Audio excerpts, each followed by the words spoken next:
Group 1 aspirants కోసం టీసాట్ నిర్వహిస్తున్నటువంటి కార్యక్రమానికి స్వాగతం. ఈ వీడియోలో మనం కంప్యూటర్స్‌కు సంబంధించినటువంటి జనరేషన్స్, అదేవిధంగా భారతదేశ వ్యాప్తంగా ఇంటర్నెట్ సౌకర్యాలను మరింత బలోపేతంగా కల్పించాలనేటటువంటి సదుద్దేశంతో నేషనల్ బ్రాడ్‌బ్యాండ్ మిషన్‌ని ఏర్పాటు చేయడం జరిగింది. మరి దానికి సంబంధించినటువంటి అంశాలు తెలుసుకునే ప్రయత్నం చేద్దాం. కంప్యూటర్ల జనరేషన్స్‌కి సంబంధించి చూస్తే తరాల వారీగా కంప్యూటర్లలో వచ్చిన మార్పుల గురించి వ్రాయండి అని కానీ, లేదా కంప్యూటర్ జనరేషన్స్ గురించి రాయండి అనే ఓరియంటేషన్‌లో క్వెషన్ అడిగేందుకు అవకాశం ఉంది. దీంట్లో ప్రధానంగా చూస్తే దాంట్లో వాడినటువంటి కాంపోనెంట్స్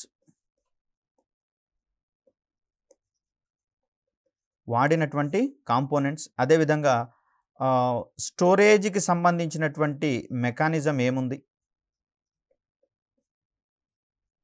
అదేవిధంగా ప్రోగ్రామింగ్ లాంగ్వేజ్‌కి సంబంధించినటువంటి సమాచారాన్ని మనం ఇక్కడ పొందుపరిస్తే సరిపోతుంది.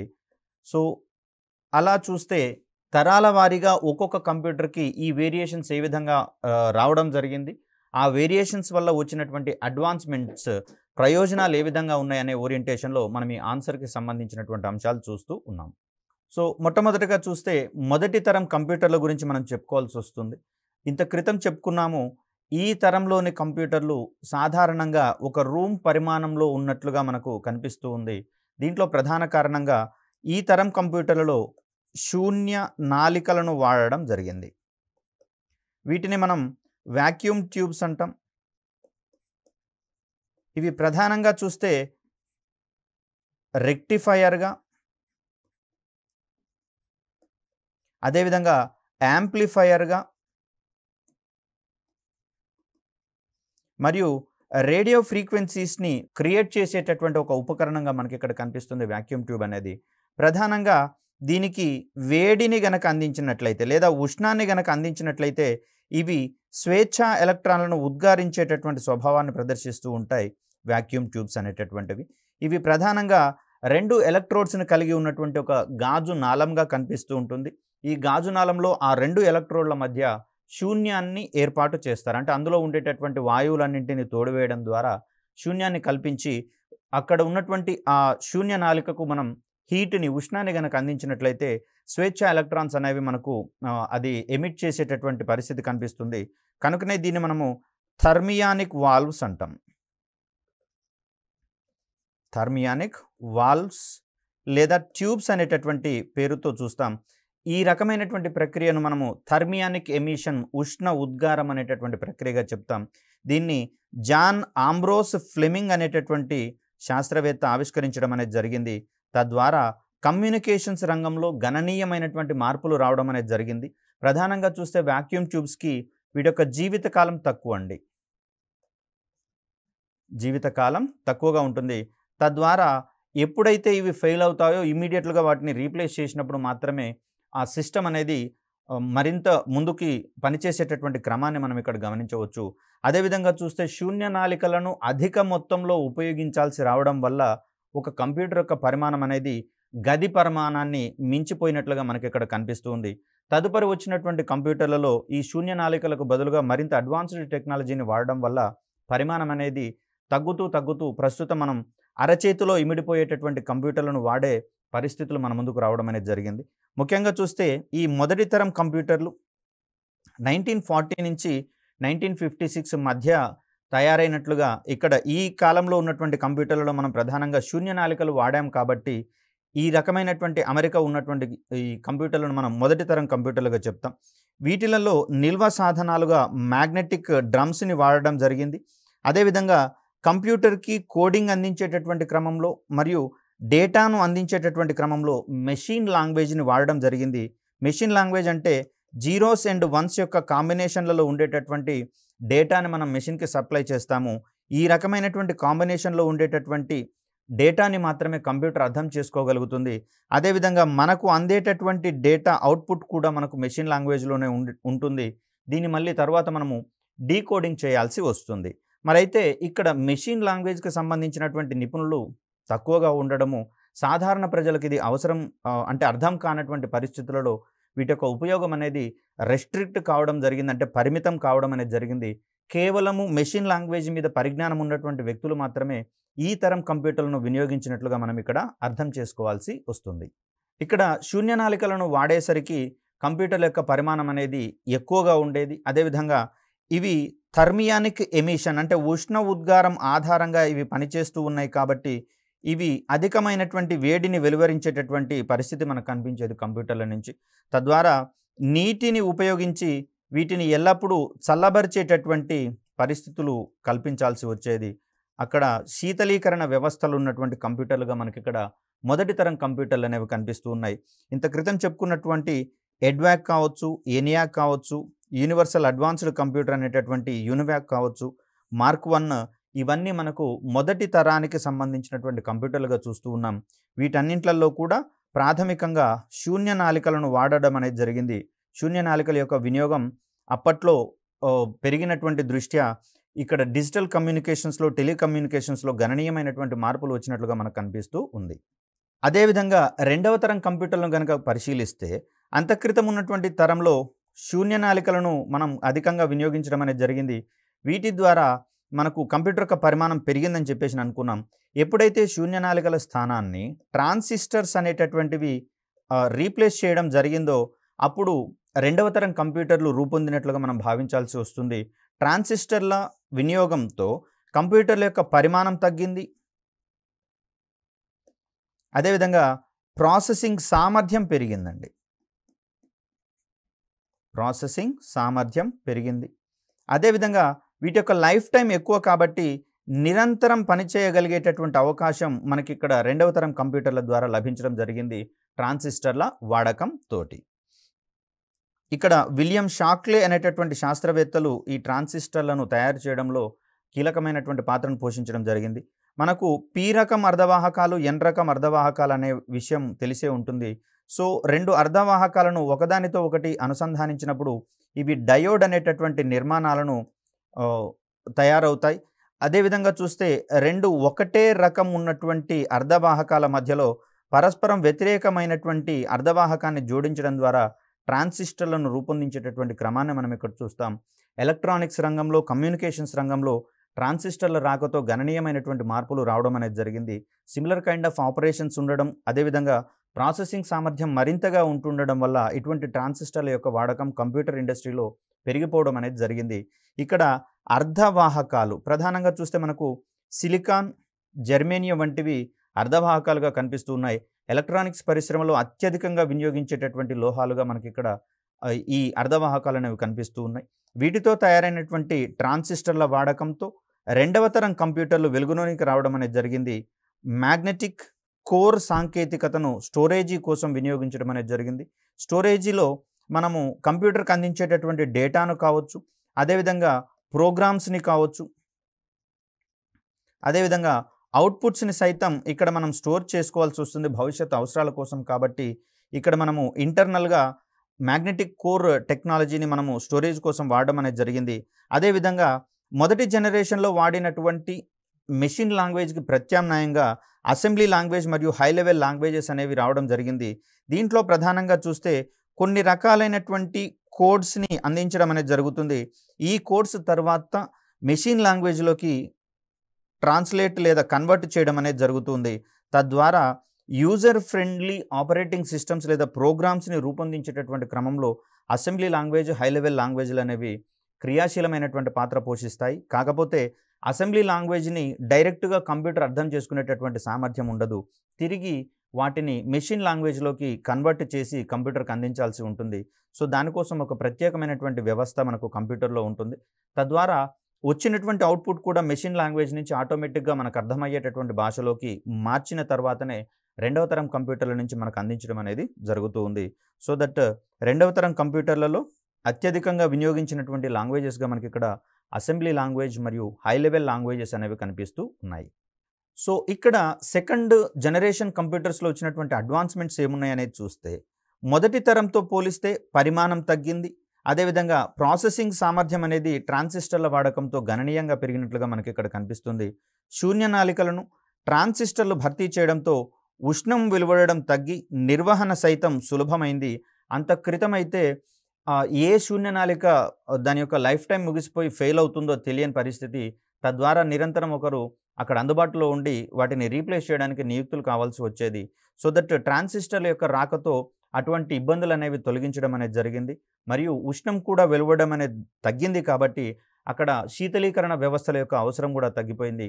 తద్వారా మెయింటెనెన్స్ అనేది సెకండ్ జనరేషన్ నుంచి సులభమైనట్లుగా మనకి ఇక్కడ గమనిస్తూ ఉన్నాం. దీంతో పాటుగా వచ్చినటువంటి మరొక అడ్వాన్స్‌మెంట్ ఏంటంటే మల్టీ టాస్కింగ్స్ అనేవి మనకు అందుబాటులోకి రావడం అనేది జరిగింది. అంటే ఏకకాలంలో విభిన్నమైనటువంటి కార్యక్రమాలను నిర్వర్తించుకునేటటువంటి సౌలభ్యం కంప్యూటర్ల ద్వారా రావడం అనేది జరిగింది. సెకండ్ జనరేషన్ కంప్యూటర్‌కి సంబంధించినటువంటి ఉదాహరణ గమనిస్తే ఐబీఎం వారు రూపొందించినటువంటి ఐబీఎం 1401 కంప్యూటర్లు ఇవి రెండవ తరం కంప్యూటర్లకు ఉదాహరణలుగా మనం ఇక్కడ చెప్పుకుంటూ ఉంటాం. అదేవిధంగా చూస్తే మూడవ తరం కంప్యూటర్లకు సంబంధించినటువంటి అంశాలు తెలుసుకునే ప్రయత్నం చేద్దాం. ఇవి 1964 నుంచి 1971 మధ్యలో రూపొందించినటువంటి కంప్యూటర్లుగా మనం చూస్తూ ఉన్నాం. అయితే దీంట్లో ట్రాన్సిస్టర్లకు బదులుగా IC that means integrated circuits అంటాం. ఇంటిగ్రేటెడ్ సర్క్యూట్స్ వీటినే మనము సమీకృత వలయాలు అనే పేరుతో పిలుస్తూ ఉంటాం. ఇవి ట్రాన్సిస్టర్లను మించినటువంటి ప్రాసెసింగ్ సామర్థ్యాన్ని, పనితీరును ప్రదర్శించేటటువంటి క్రమంలో ఎప్పుడైతే ట్రాన్సిస్టర్ల స్థానాన్ని ఐసీస్ ఇంటిగ్రేటెడ్ సర్క్యూట్స్ రీప్లేస్ చేశాయో అప్పుడు కంప్యూటర్ల యొక్క జనరేషన్లో మూడవ తరం ప్రారంభమైనట్లుగా మనం భావించాల్సి వస్తుంది. మూడవ తరం కంప్యూటర్లలో ట్రాన్సిస్టర్ల స్థానాన్ని ఇంటిగ్రేటెడ్ సర్క్యూట్స్ ఆక్రమించడం అనేది జరిగింది. ఫలితంగా తక్కువ శక్తిని వినియోగించి పనిచేయగల, అదేవిధంగా చూస్తే డేటాబేస్ మేనేజ్మెంట్ సిస్టంలో వినియోగించబడేటటువంటి కంప్యూటర్లు మనకి ఇక్కడ అభివృద్ధి పరచడం అనేది జరిగింది. అంటే ట్రాన్సిస్టర్లతో కంపేర్ చేసినా కూడా సిస్టమ్స్ ఇక్కడ థర్డ్ జనరేషన్ సిస్టమ్స్ అనేవి తక్కువ శక్తిని మాత్రమే వినియోగించుకుంటూ పనిచేసేటటువంటి సామర్థ్యాన్ని కనబరిచేవి. తద్వారా శక్తి వనరుల మీద ఉండేటటువంటి డిమాండ్ కూడా అక్కడ తగ్గించబడినట్లుగా మనం గమనించవచ్చు. అదేవిధంగా వీటి యొక్క ఉపయోగాలకు సంబంధించి చూస్తే ఆర్డీబీఎంఎస్ లేదా దీన్నే మనము తొలినాళ్ళలో డీబీఎంఎస్ అనేవాళ్ళము. అంటే ఇది ఒక సంస్థకు సంబంధించినటువంటి కార్యకలాపాలను రికార్డుల రూపంలో భద్రపరిచేటటువంటి ఒక వ్యవస్థగా మనకి ఇక్కడ కనిపిస్తూ ఉంది. రికార్డ్ అంటే ఒక వ్యక్తికి సంబంధించినటువంటి సమాచారము ఒక వరుస క్రమంలో అమర్చేటటువంటి ఒక క్రమంగా మనం ఇక్కడ చూస్తూ ఉంటాం. ఇలాంటి మల్టిపుల్ రికార్డ్స్ని తీసుకొని వచ్చి అక్కడ డెసిషన్ మేకింగ్లో కొన్ని కోడింగ్స్ ద్వారా, స్పెషల్ కోడింగ్స్ ద్వారా మనకు అవసరమైనటువంటి అవుట్పుట్ని వితిన్ షార్ట్ స్పాన్ ఆఫ్ టైంలో పొందేటటువంటి వీలుంటుంది. ఫర్ సపోజ్ ఒక బ్యాంకింగ్ రంగంలో చూస్తే అక్కడ రోజువారీ కార్యకలాపాలలో ఒక 10 లక్షల కంటే అధికమైనటువంటి విలువ గల ట్రాన్సాక్షన్స్ చేసినటువంటి వ్యక్తుల జాబితాని కనుక తీసుకోవాలంటే మాన్యువల్గా చెక్ చేయడానికి ఎక్కువ సమయం పట్టేది. అదే డేటాబేస్ మేనేజ్మెంట్ సిస్టమ్ వంటి ఇటువంటి వ్యవస్థల ద్వారా అయితే చాలా తక్కువ సమయంలోనే సంబంధిత సమాచారాన్ని మనం పొందేందుకు వీలుంటుంది. తద్వారా అక్కడ ట్రాన్సాక్షన్స్లో వ్యాలిడ్ ట్రాన్సాక్షన్స్ ఏంటి, మోసపూరితమైనటువంటి ట్రాన్సాక్షన్స్ ఏంటి అనే అంశాలను మనం క్షుణ్ణంగా పరిశీలించేందుకు అవకాశం ఉంటుంది. సో అలాంటి వెసులుబాటు మనకు మూడవ తరం కంప్యూటర్ల నుంచి వచ్చినట్లుగా మనం ఇక్కడ గమనించాలి. ఇక్కడ ఈ మూడవ తరం కంప్యూటర్లలో వచ్చినటువంటి ఈ అంశాల ఆధారంగా ఎన్సిఆర్ 395 దీన్నే మనము నేషనల్ క్యాష్ రిజిస్టర్కి సంబంధించినటువంటి అబ్రివేషన్గా మనం ఇక్కడ చూస్తూ ఉన్నాం. నేషనల్ క్యాష్ రిజిస్టర్ కంపెనీ వీరు రూపొందించినటువంటి ఎన్సిఆర్ 395, అదేవిధంగా ఫార్ములా ట్రాన్స్లేటర్ ఫోర్ట్రాన్ అనేటటువంటి అంశాలు, మరియు కోబాల్ కామన్ బిజినెస్ ఓరియంటెడ్ లాంగ్వేజ్ అనేటటువంటిది ఇక్కడ ఒక ప్రత్యేకమైనటువంటి బ్యాంకింగ్ రంగానికి పనికొచ్చేటటువంటి ఒక సాఫ్ట్వేర్ లేదా ప్రోగ్రామింగ్ లాంగ్వేజ్గా మనకి ఇక్కడ కనిపిస్తుంది.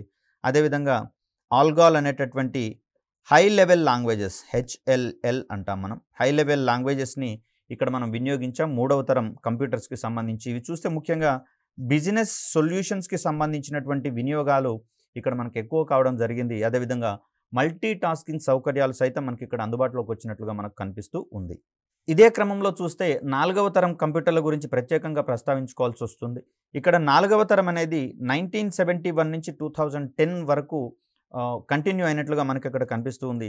దీంట్లో అంతక్రితం వాడినటువంటి ఇంటిగ్రేటెడ్ సర్క్యూట్స్ స్థానంలో మైక్రో ప్రాసెసర్స్ని మనం వాడడం అనేది ప్రారంభమైంది. దీంట్లో లక్షల సంఖ్యలో ఐసీలను ఒక చిన్న ఏరియాలో వాటిని సూక్ష్మీకరించి అమర్చడం ద్వారా అక్కడ మైక్రో ప్రాసెసర్స్ అనేవి ఎస్టాబ్లిష్ కావడం అనేది జరుగుతుంది, రూపొందడం జరుగుతుంది. మరి వాటిని వినియోగించినప్పుడు ఆటోమేటిక్‌గా సామర్థ్యం అనేది పెరుగుతూ ఉంటుంది. కొన్ని ఐసీలతోటే మూడవ తరం కంప్యూటర్లలో మల్టీ టాస్కింగ్ వంటివి పాసిబుల్ అయినటువంటి పరిస్థితులలో మరి అటువంటి ఐసీలను ఎన్నింటినో వాడడం ద్వారా, ఒకటే మైక్రో ప్రాసెసర్ మీద వాడడం ద్వారా ఇక్కడ మరిన్ని అధునాతనమైనటువంటి సౌకర్యాలు మనకు నాలుగవ తరం నుంచి కల్పించడం అనేది జరిగింది. అధునాతన సెమీకండక్టర్ మెమరీని సమాచార నిల్వ కోసం వాడడం జరిగింది. అదేవిధంగా వీటి వాడకంతో అంటే మైక్రో ప్రాసెసర్ల వాడకంతో కమ్యూనికేషన్, ప్రసార సాంకేతికతలు వీటిని మనము ఐసీటీకి సంబంధించినటువంటి అంశంగా మనం ఇక్కడ చూడవచ్చు. సో ఈ మైక్రో ప్రాసెసర్ల సహాయంతో ఈ రంగం అనేది కొత్త పుంతలు తొక్కడం అనేది జరిగింది. అదేవిధంగా చూస్తే గ్రాఫికల్ యూజర్ ఇంటర్ఫేస్ అంటాం, జీయూఐ అంటే గ్రాఫికల్ యూజర్ ఇంటర్ఫేస్. అంటే ప్రతి ఒక్క కార్యక్రమానికి ఒక గ్రాఫిక్‌ని అక్కడ రూపొందించడం అనేది జరుగుతుంది. దాని మీద ప్రెస్ చేసినట్లయితే ఒక స్పెసిఫిక్ టాస్క్ అనేది కంప్లీట్ కావడం, ఫుల్‌ఫిల్ కావడం అనేది జరుగుతుంది. ఫర్ ఎగ్జాంపుల్ చూసినట్లయితే మనం మొబైల్ ఫోన్‌లలో మనం కాల్ చేయడానికి ఆ కాలింగ్ బటన్ అనేది ఒకటి ఉంటుంది. దీన్ని ప్రెస్ చేయడం ద్వారా అక్కడ డయల్ ప్యాడ్ అనేది ఓపెన్ అవుతుంది.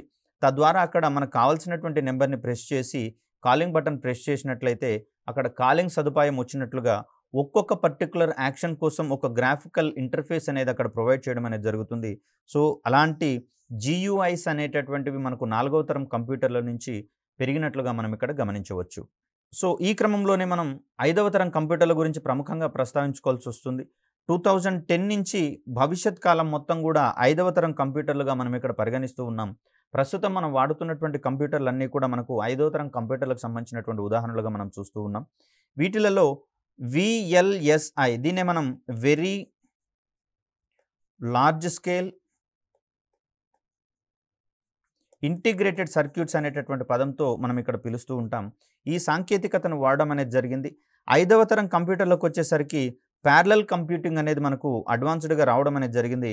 వీటి సహాయంతో హెచ్‌పిసిస్ హై పెర్ఫార్మెన్స్ కంప్యూటింగ్ సిస్టమ్స్‌ని ఎస్టాబ్లిష్ చేసుకోవడం అనేది పాసిబుల్ కావడం అనేది జరిగింది. అదేవిధంగా ఇక్కడ సమాచారము అధిక మొత్తంలో క్రోడీకరించాల్సి రావడంతో అత్యంత అధునాతనమైనటువంటి ఆప్టికల్ డిస్కులను వాడడం అనేది జరిగింది. అదేవిధంగా చూస్తే కృత్రిమ మేధ దీన్నే మనం ఆర్టిఫిషియల్ ఇంటెలిజెన్స్ అంటున్నాము. ఈ ఆర్టిఫిషియల్ ఇంటెలిజెన్స్ సహాయంతో రోబోటిక్స్ రంగంలో పెనుమార్పులకు గురి చేయడంలో ఈ తరం కంప్యూటర్లు దోహదపడగలవు అనేటటువంటి అంశాన్ని ఇక్కడ మనం గమనించుకోవాలి. తద్వారా భవిష్యత్తులో మరిన్ని అద్భుతమైనటువంటి ఆవిష్కరణలు జరిగేందుకు అవకాశం ఉంటుంది. ఫర్ ఎగ్జాంపుల్స్ చూస్తే రోబోటిక్స్‌ని ఆటోమేషన్స్‌తో గనక లేదా ఆర్టిఫిషియల్ ఇంటెలిజెన్స్‌తో గనక మనము మిక్స్ చేసినట్లయితే, కలిసి గనక వినియోగించగలిగినట్లయితే మానవులకు ప్రత్యామ్నాయంగా అనేకమైనటువంటి రంగాలలో రోబోటిక్స్‌ని వాడేటందుకు అవకాశం అనేది దొరుకుతుంది. తద్వారా రోబోలు తమంతట తామే అక్కడ ఉన్నటువంటి పరిస్థితులను బేరీజు వేసుకుంటూ మానవుల మాదిరిగానే స్వయంగా ఆలోచిస్తూ విషయాలను గ్రహిస్తూ పనిచేసేటటువంటి క్యాపబిలిటీని ప్రదర్శించేందుకు వీలుంటుంది. ముఖ్యంగా మైనింగ్ వంటి రంగాలలో మానవునకు ప్రత్యామ్నాయంగా ఇటువంటి ఆటోమేటెడ్ రోబోటిక్స్‌ని గనక మనం వాడినట్లయితే అక్కడ ప్రమాదాలను నివారించేటందుకు అవకాశం ఉంటుంది. అదేవిధంగా ప్రమాదాలు జరిగినటువంటి సందర్భాలలో మైనింగ్ ఫీల్డ్‌లో కొన్ని సందర్భాలలో అక్కడ శవాలను వెలికి తీయడానికి కూడా చాలా ఇబ్బందికరమైనటువంటి పరిస్థితులు ఉండేందుకు అవకాశం ఉంటుంది. మరి అలాంటి ఇబ్బందికరమైనటువంటి పరిస్థితులను తొలగించడంలో ఇక్కడ రోబోటిక్స్ ప్లస్ ఆర్టిఫిషియల్ ఇంటెలిజెన్స్ అదేవిధంగా కృత్రిమ మేధ వంటి అంశాలు ఇక్కడ మనకు ఎక్కువగా దోహదపడేందుకు అవకాశం ఉంటుంది. తద్వారా మానవ ప్రాణ నష్టాలను మరింత కనిష్ట స్థాయిలకు తగ్గించేటందుకు వీలుంటుంది. మరొక రకంగా చూస్తే పూర్తిగా ఆటోమేట్ చేసినట్లయితే మానవ ప్రాణాలను మనం మొత్తంగా కాపాడగలిగిన వాళ్ళం అవుతాం. అది ఐదవ తరం సాంకేతికతకు సంబంధించినటువంటి, ఐదవ తరం కంప్యూటర్లకు సంబంధించినటువంటి అద్భుతమైనటువంటి అంశంగా మనం ఇక్కడ చెప్పుకోవచ్చు. సో ఇక్కడ భారత ప్రభుత్వము దేశవ్యాప్తంగా అందరికీ కూడా డిజిటల్ మౌలిక వనరులను కల్పించాలనేటటువంటి సదుద్దేశంతో డిజిటల్ మౌలిక వనరులు వీటిని కల్పించాలి. అదేవిధంగా దేశవ్యాప్తంగా ఇక్కడ ఇంటర్నెట్ వేగాన్ని కూడా ఎక్కువగా చేయాలనేటటువంటి ఉద్దేశంతో మనకు నేషనల్ బ్రాడ్బ్యాండ్ మిషన్ని ఎస్టాబ్లిష్ చేయడం అనేది జరిగింది.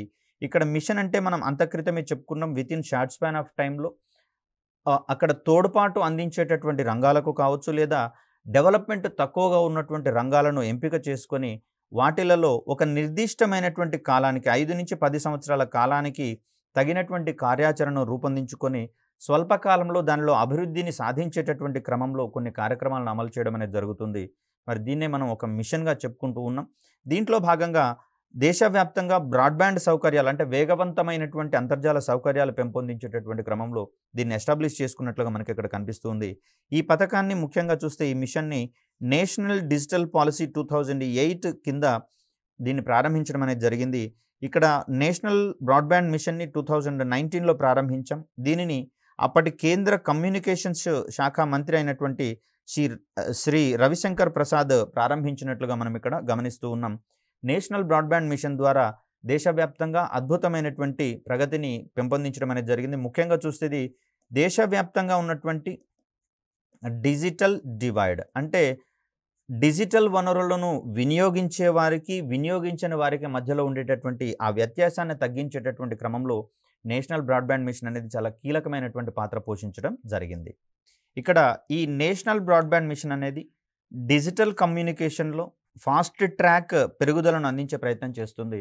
దట్ మీన్స్ ఇక్కడ దేశవ్యాప్తంగా మెరుగైనటువంటి బ్రాడ్‌బ్యాండ్ మౌలిక సదుపాయాలు కల్పించేటటువంటి క్రమంలో అక్కడ డిజిటల్ కమ్యూనికేషన్ యొక్క వినియోగం అనేది కూడా గణనీయంగా పెరుగుతుంది. కాబట్టి తద్వారా అక్కడ డిజిటల్ కమ్యూనికేషన్ రంగం అనేది వేగవంతమైనటువంటి అభివృద్ధిని నమోదు చేసేందుకు ఎక్కువ అవకాశాలు అనేవి ఉంటాయి. అదేవిధంగా చూస్తే డిజిటల్ కమ్యూనికేషన్ సెక్టార్‌లో మౌలిక వస్తువులు ఇన్‌ఫ్రాస్ట్రక్చర్ పెరిగేటటువంటి క్రమంలో ఉపాధి అవకాశాలు కూడా పెరిగేందుకు ఎక్కువ ఛాన్సెస్ అనేవి ఉండడం జరుగుతుంది. అదేవిధంగా చూస్తే ఇది డిజిటల్ ఇంక్లూజన్ మరియు డిజిటల్ సాధికారతను అందించే ప్రయత్నం చేస్తుంది.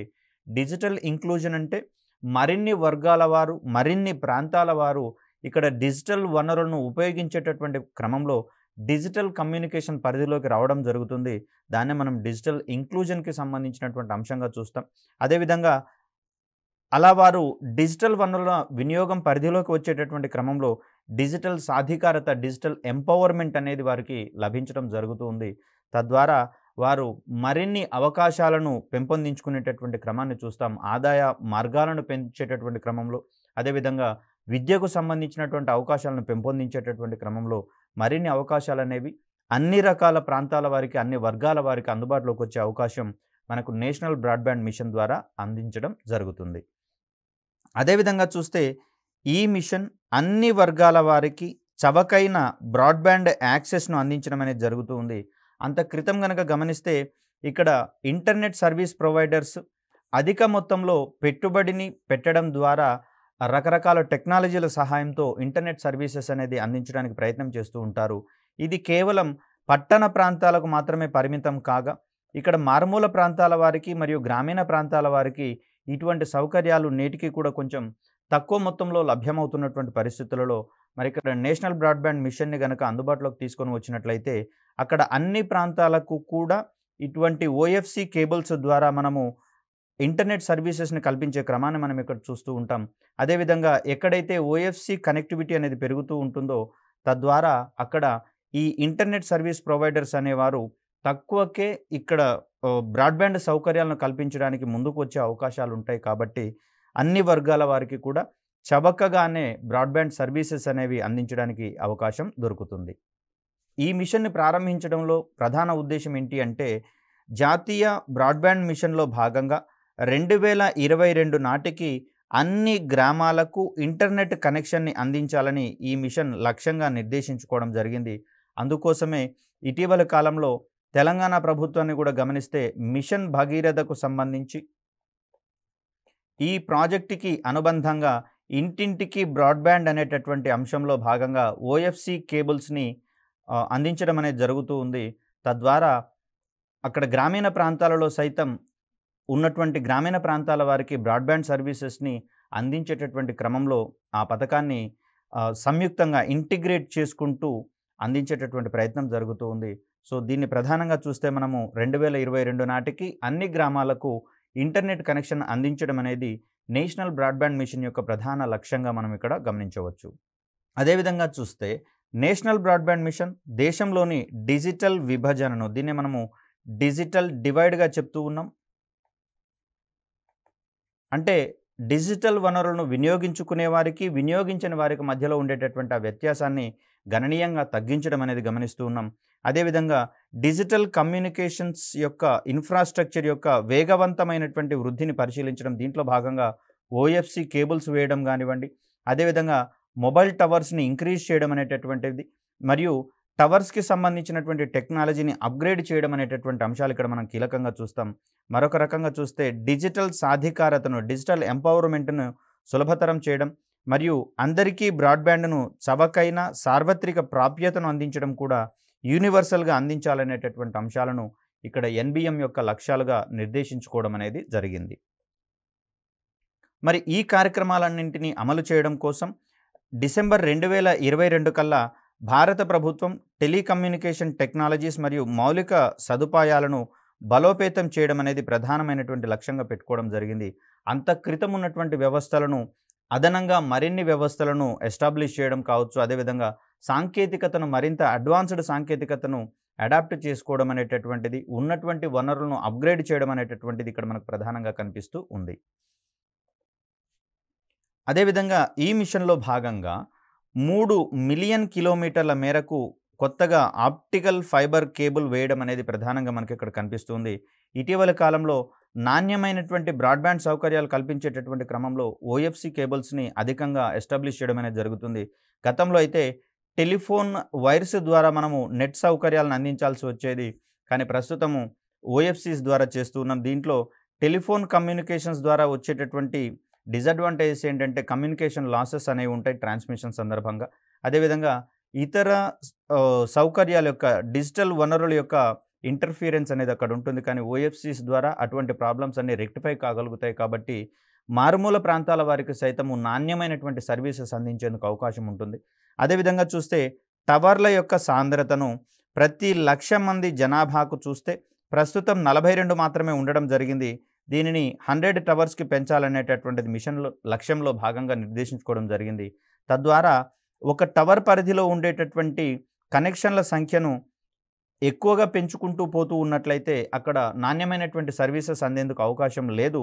దీనికి ప్రత్యామ్నాయంగా 42 టవర్స్ నుంచి 100 టవర్స్‌కి గనక మనం పెంచినట్లయితే అక్కడ నాణ్యమైనటువంటి సర్వీసెస్, మొబైల్ కమ్యూనికేషన్ సర్వీసెస్ కావచ్చు, ఇంటర్నెట్‌కి సంబంధించినటువంటి సర్వీసెస్ కావచ్చు అందించేందుకు అవకాశం ఉంటుంది.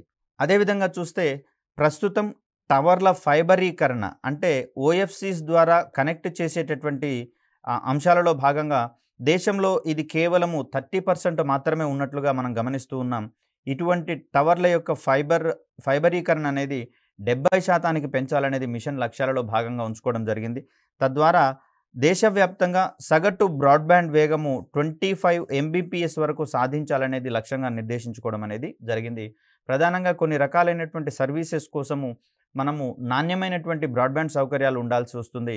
ముఖ్యంగా చూస్తే ఏవైనా అప్లికేషన్స్‌ని లేదా రిక్రూట్మెంట్‌కి సంబంధించినటువంటి అప్లికేషన్స్‌ని ఫిలప్ చేసేటటువంటి క్రమంలో ఇక్కడ బ్రాడ్‌బ్యాండ్ సౌకర్యాల్లో ఇంటరప్షన్స్ గనక వచ్చినట్లయితే ప్రాసెస్ మళ్ళీ మనం మొదటి నుంచి మొదలు స్టార్ట్ చేయాల్సి వస్తుంది. కాబట్టి అటువంటి అసౌకర్యాలను తగ్గించేటటువంటి క్రమంలో బ్రాడ్‌బ్యాండ్ యొక్క వేగాన్ని పెంచాల్సి వస్తుంది. మరి దేశవ్యాప్తంగా చూస్తే ఇటువంటి బ్రాడ్‌బ్యాండ్ వేగము 25 ఎంబీపీఎస్ సాధించాలనేది ఇక్కడ ఎన్‌బీఎం యొక్క లక్ష్యంగా నిర్దేశించుకోవడం జరిగింది.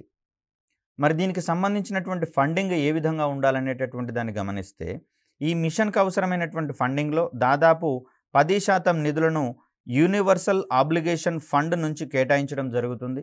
మరి ఈ యూనివర్సల్ ఆబ్లిగేషన్ ఫండ్‌ని ఏ విధంగా ఎస్టాబ్లిష్ చేశారు అంటే ఈ యూనివర్సల్ సర్వీస్ లెవీ అనేది మనకు మొబైల్ సర్వీసెస్ అందించేటటువంటి వారికి వచ్చేటటువంటి యాన్యువల్ గ్రాస్ రిటర్న్స్ వీటి మీద 5% వీటిని లెవీగా వాటి మీద పొందుపరచడం ద్వారా 5% లెవీని ఇక్కడ మనం ఫండింగ్‌లో భాగంగా తీసుకుంటాం. ఈ యూనివర్సల్ ఆబ్లిగేషన్ ఫండ్‌ని నుంచి మనం 10% నిధులను ఈ ఎన్‌బీఎం కోసం కేటాయించడం అనేది జరుగుతుంది. మిగిలినటువంటి ఫండింగ్‌ని సంస్థలు కావచ్చు, ఇతరత్ర కంపెనీలు కావచ్చు స్వయంగా ఎస్టాబ్లిష్ చేసుకోవాల్సి ఉంటుంది. సో ఇక్కడ పొందుపరిచేటటువంటి ఈ సర్వీస్ లెవీని అన్ని టెలికాం ఫండ్ ఆపరేటర్లకు వారి యాన్యువల్ గ్రాస్ రిటర్న్స్ మీద విధించడం అనేది జరుగుతుంది. మిగిలిన మొత్తాన్ని పరిశ్రమలు మరియు ఇతర వాటాదారులు అంటే ఇక్కడ బ్రాడ్‌బ్యాండ్ సౌకర్యాలకు సంబంధించి గరిష్ట వినియోగం ఉన్నటువంటి సంస్థల నుంచి వాటిని పెట్టుబడిగా తీసుకోవాల్సి వస్తుంది. ఈ మిషన్ కింద వివిధ వాటాదారుల నుంచి సుమారుగా 7,00,00,000 రూపాయల పెట్టుబడులను ఆకర్షిస్తుందని అంచనా వేయడం అనేది జరిగింది. తద్వారా మారుమూల ప్రాంతాల్లో సైతం ఇటువంటి బ్రాడ్‌బ్యాండ్ సౌకర్యాల ద్వారా డిజిటల్ కమ్యూనికేషన్‌ని పెంపొందింపచేసినప్పుడు వారు సైతం ఈ డిజిటల్ కమ్యూనికేషన్స్ ద్వారా వచ్చేటటువంటి అదనపు ప్రయోజనాలను పొందేందుకు అవకాశం ఉంటుంది. అదేవిధంగా డిజిటల్ ఇంక్లూజన్ మరియు డిజిటల్ సాధికారత ఎంపవర్మెంట్ సైతం సాధించవచ్చు అనేటటువంటిది ఎన్బిఎం ద్వారా మనకు తేటతెల్లం కావడం అనేది జరిగింది. మరి ముఖ్యంగా చూస్తే దేశవ్యాప్తంగా డిజిటల్ డివైడ్ అనేది, డిజిటల్ అంతరం అనేది ఎక్కువగా ఉంటుంది ప్రాంతాల వారీగా. అదేవిధంగా లింగపరమైనటువంటి అంతరాలు కూడా ఎక్కువగా గమనించినటువంటి పరిస్థితులలో వాటన్నింటినీ కనిష్ట స్థాయిలకు తీసుకొచ్చేటటువంటి క్రమంలో నేషనల్ బ్రాడ్‌బ్యాండ్ మిషన్ అనేది ఉపయోగపడుతుంది అనడంలో ఎటువంటి సందేహము లేదు. మరొక చక్కటి వీడియోతో మీ ముందుకు వచ్చే ప్రయత్నం చేస్తాను. అప్పటి వరకు సెలవు. ధన్యవాదాలు.